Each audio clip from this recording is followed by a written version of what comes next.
Hello. അപ്പോൾ ഇന്ന് നമ്മൾ പഠിക്കാൻ വേണ്ടി വന്നിട്ട് ഇലക്ട്രോണിക് കോൺഫിഗറേഷൻ എങ്ങനെ ഈസി ആയിട്ട് പഠിക്കാനുള്ളത്. നമുക്കറിയാം പീരിയോഡിക് ടേബിളിലെ ഓരോ എലമെൻസിനും ഡിഫറെൻ്റ് ആയിട്ടുള്ള ഇലക്ട്രോണിക് കോൺഫിഗറേഷൻ ഉണ്ടെന്ന് നിനക്കറിയാലോ അല്ലേ. അപ്പോൾ അതുകൊണ്ട് ഇലക്ട്രോണിക് കോൺഫിഗറേഷൻ നമ്മൾ എങ്ങനെ ഈസി ആയിട്ട് പഠിക്കും. നിങ്ങൾക്കറിയാം നമ്മുടെ ബുക്കിൽ തന്നിട്ടുണ്ട് 1s 2s 2p 3s 3p 3d എന്ന് തന്നിട്ടുണ്ട്. എന്നിട്ട് അവിടെ നിന്ന് അങ്ങോട്ടും ഒരു ലൈൻ ഇട്ട് കൊടുത്ത് നമുക്ക് തന്നിട്ടുള്ളത്. സോ അതിൽ നിന്ന് പഠിക്കാൻ നമുക്ക് ഭയങ്കര ടഫായതുകൊണ്ട് തന്നെ പുതിയൊരു മെത്തേഡായിട്ടാണ് നമ്മളിവിടെ വന്നിട്ടുള്ളത്. അപ്പോൾ നോക്കുക എങ്ങനെ നമ്മൾ ഇലക്ട്രോണിക് കോൺഫിഗറേഷൻ ഈസി ആയിട്ട് നമുക്ക് പഠിക്കാം. ശ്രദ്ധിച്ചോ, നമുക്കറിയാം ഫസ്റ്റ് ഓഫ് ഓൾ നമ്മൾ അറിയേണ്ട ഒരു കാര്യം എന്താണെന്ന് വെച്ച് കഴിഞ്ഞാൽ എസ് ഓർബിറ്റലുണ്ട്, പി ഓർബിറ്റലുണ്ട്, ഡി ഓർബിറ്റലുണ്ട്, എഫ് ഓർബിറ്റലുണ്ട്. എസ് ഓർബിറ്റലിൽ 2 ഇലക്ട്രോണും, പി ഓർബിറ്റലിൽ 6 ഇലക്ട്രോണും, ഡി ഓർബിറ്റലിൽ 10 ഇലക്ട്രോണും, എഫ് ഓർബിറ്റലിൽ 14 ഇലക്ട്രോണൊക്കെ ഉള്ളതെന്ന് നമുക്കറിയാം. അതേപോലെ തന്നെ ഷെല്ലിൻ്റെ കണക്കാണെങ്കിലോ എസ് എന്ന് പറയുന്നത് 1ാമത്തെ സെല്ലിൽ നിന്ന് തുടങ്ങും, പി എന്ന് പറയുന്നത് 2ാമത്തെ സെല്ലിലാണ് തുടങ്ങുക, ഡി എന്ന് പറയുന്നത് 3ാമത്തെ സെല്ലിലാണ് തുടങ്ങുക, എഫ് എന്ന് പറയുന്നത് 4ാമത്തെ സെല്ലിലാണ് തുടങ്ങുക. ഈ 2 കാര്യങ്ങൾ നിങ്ങൾ മനസ്സിലാക്കി കഴിഞ്ഞാൽ ഏറ്റവും ഈസി ആയിട്ട് നിങ്ങൾക്ക് എന്ത് ചെയ്യാൻ പറ്റും, ഇലക്ട്രോണിക് കോൺഫിഗറേഷൻ പറയാൻ പറ്റും. നമുക്ക് നോക്കാം, അതിലുള്ള ഈസി മെത്തേഡ് നോക്കാം. ഇവിടെ ഞാനൊരു പിരമിഡ് കാണിച്ചു തരാം നിങ്ങൾക്ക്. നോക്കി ആ പിരമിഡ് എങ്ങനെ ഡെവലപ്പ് ചെയ്ത് നോക്കിയോ. S S, P S P S, D P S D P S and F D P S F D P S. അപ്പോൾ ഇങ്ങനൊരു പിരമിഡ് നിങ്ങൾ ഇവിടെ കാണുന്നില്ലേ. യെസ്, ഈ എസ് എസ് പഠിക്കാൻ നമുക്ക് എന്താണ് ഇവിടെ ഈസി മെത്തേഡ്? ഒന്നുമില്ല. എസ് എസ് നിങ്ങൾ എവിടെ പഠിക്കുന്നത്? ഇപ്പോൾ സ്കൂളാണ് അല്ലേ. സ്കൂൾ ഏത് സ്കൂളാണ്? Private school. യെസ് ആണോ? ഇനി അടുത്തോ, ഞാൻ പഠിക്കുന്ന ഒരു ഡിസ്ട്രിക്റ്റിലാണ്. So district private school. ഇനി നമുക്ക് പറയാം ഒരു 4 ഡിസ്ട്രിക്റ്റ് നമ്മൾ എടുക്കണമെന്ന് വിചാരിക്കുക. അപ്പോൾ ഞാൻ എന്ത് പറയുന്നു, 4 ഡിസ്ട്രിക്ട് പ്രൈവറ്റ് സ്കൂൾ നമുക്കായി. ഓക്കെ, ഈസി അല്ലേ. School, private school, district private school, 4 district private school. ഈ കാര്യം മനസ്സിലാക്കി കഴിഞ്ഞു. ഒന്നുമില്ല. ഓക്കെ, ഈ ഒരു പിരമിഡ് നിങ്ങൾക്ക് മനസ്സിലായില്ലേ.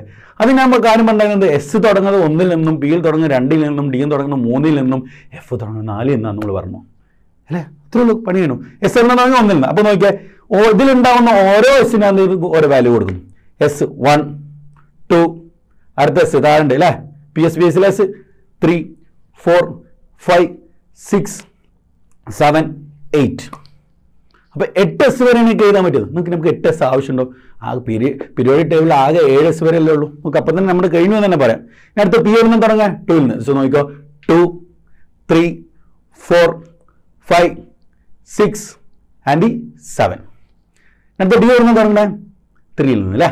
So 3 4 5 and 6. എഫ് നിന്ന് തുടങ്ങുന്നത് 4ൽ നിന്നാണ്. 4 ആൻഡ് 5.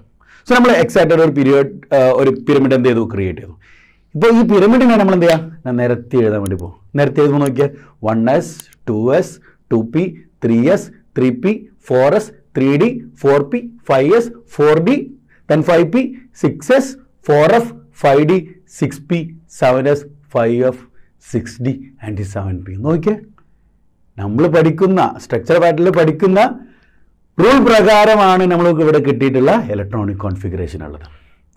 ഇനി എന്ത് ചെയ്യാം, ഇലക്ട്രോൺസിനെ നമുക്ക് നിറക്കണം അല്ലേ. ഇലക്ട്രോൺസ് നിറച്ചാലാണ് അത് കറക്റ്റായിട്ട് വരുന്നുണ്ടോ നോക്കാം. അപ്പോൾ ഇതിൻ്റെ എക്സാമ്പിൾ നമ്മൾ എടുക്കുകയാണെങ്കിൽ ഞാൻ എന്തെടുത്തു, അറ്റോമിക് നമ്പർ 54 ഒരാളെ എടുത്തു. സെനോൺ അല്ലേ. സെനോൺ എന്ന് പറയാൻ നിങ്ങൾക്കറിയാം എന്താണ്. സെനോൺ ഒരു നോബിൾ ഗ്യാസ് ആണ്. P6ലാണ് അവർ അവസാനിക്കുക. അത് ശരിയാണോ നമുക്ക് നോക്കണ്ടേ? ഒന്ന് നോക്കാം. ഇലക്ട്രോണിക് കോൺഫിഗറേഷൻ നമ്മൾ പഠിച്ച പ്രകാരം ശരിയാണോ നോക്കാം. അപ്പോൾ ഞാൻ എന്ത് ചെയ്യുന്നു നോക്കിയോ, S S P S D P S. ഞാൻ ഈ 3 പിരമിഡിൻ്റെ 3 ഭാഗങ്ങൾ എഴുതുള്ളൂ. നോക്കി, എസിന് കൊടുത്തു 1s 2s 2p 3s 3p 4s 3d 4p 5s 4d then 5p എന്ന് എഴുതി. ഓരോ ഇലക്ട്രോൺസ് നിറച്ച് നോക്കുക. എസിൽ 2, അടുത്ത എസിലുണ്ട് 1s2 2s2, പിയിൽ എത്ര കൊള്ളും 6 2p6 3s2 3p6 4s2 3d10 4p6 ys2 4d10 and 5p6. Yes, നമുക്ക് എന്ത് കിട്ടി, ഇലക്ട്രോണിക് കോൺഫിഗറേഷൻ നമുക്ക് കിട്ടി. സെനോൺ 5p6ലാണ്. നോക്കിക്കോ മക്കളെ, പീരിയോഡിക് ടേബിളിലെ 5ാമത്തെ പീരീഡിലെ ലാസ്റ്റ് ആളാണ് എന്ത്, സെനോൺ. സോ ഈസി ആയിട്ട് നിങ്ങൾക്ക് ഇലക്ട്രോണിക് കോൺഫിഗറേഷൻ കിട്ടിയില്ലേ. സോ ഇത്രേ ഉള്ളൂ. ഇനിയും ഈസി ട്രിക്കുകൾ നമുക്ക് എന്ത് ചെയ്യും, ഈ വീഡിയോയിൽ വരുന്നതാണ്, ഈ സെക്ഷനിൽ വരുന്നതാണ്. ഓക്കെ, എല്ലാവരും ലൈക്ക് ചെയ്യുക, സബ്സ്ക്രൈബ് ചെയ്യുക. Anyway thank you.